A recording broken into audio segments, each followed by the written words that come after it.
warahmatullahi wabarakatuh. Hello everyone. My name is Bagus Adi Dewantoro, and today I will explain material about kinds of reading.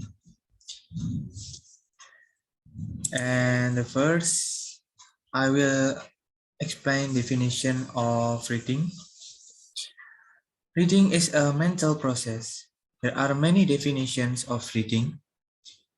Reading is when someone looks into a written text and starts to absorb the information from the written linguistic message. In Longman Dictionary of Applied Linguistics, reading is said as perceiving its written text in order to understand its contents. This can be done silently or silent reading. The understanding that results is called reading comprehension. Saying a writing text aloud or oral reading, this can be done with or without understanding of the content. Other definition by Collins English Learners Dictionary is that reading is an act of looking at an understanding point. This is very true because reading entails the use of vision to understand several words in a sentence and make them meaningful. Same goes to each sentence in order to understand the entire text. Besides all the definitions from the dictionary, there are also definitions made by several people. According to William, 1984, he defines reading as a process whereby one looks at and understands what has been written. Rohani Arifin, 1992, in her book entitled Anthropology of Poetry for Young People, defines reading as a highly personal activity that is mainly done silently, alone. There is a clear understanding that reading is something related to the activity of acquiring information, and it is done either silently or alone. And the next, I will discuss about kinds of reading. Reading can be classified into three main kinds. Number one is recreational reading. The second is study type reading, and the last is survey reading.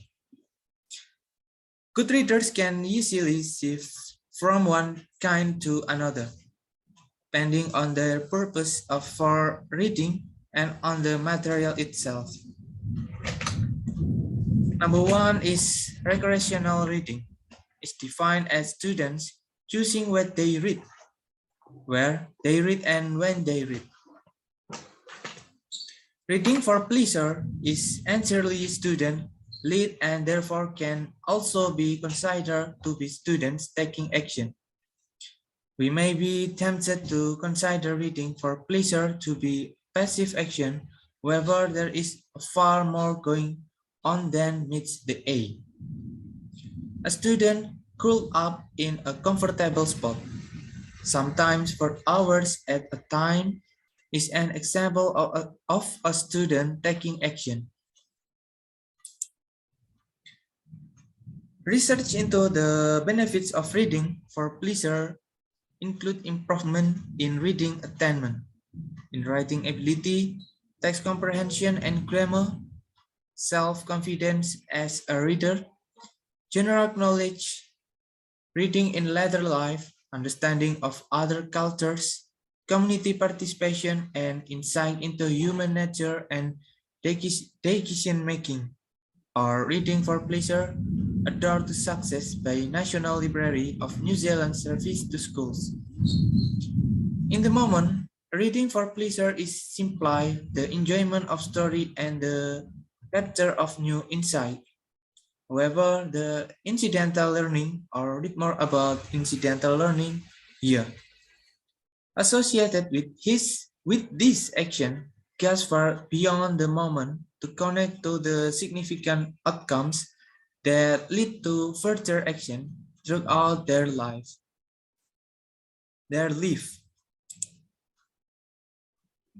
And the second is study type reading. Usually requires the reader to pay close attention to the text. A good reader looks for significant ideas and details.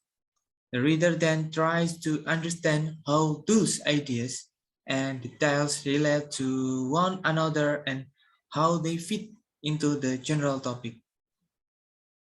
Reading speed tends to be slower the first time study type material is read, and the reader may need to reread portions of the text to understand it fully.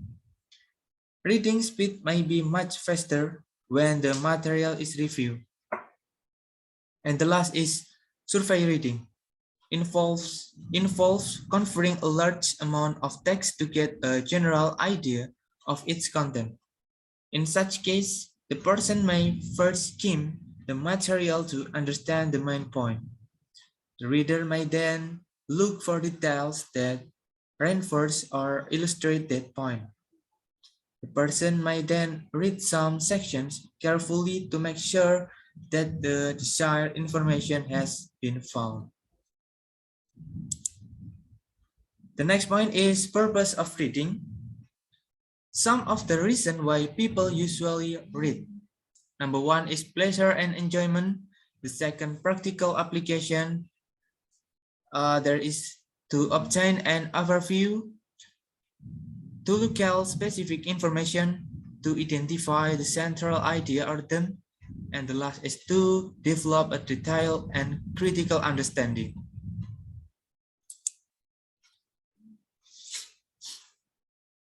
The one is pleasure and enjoyment.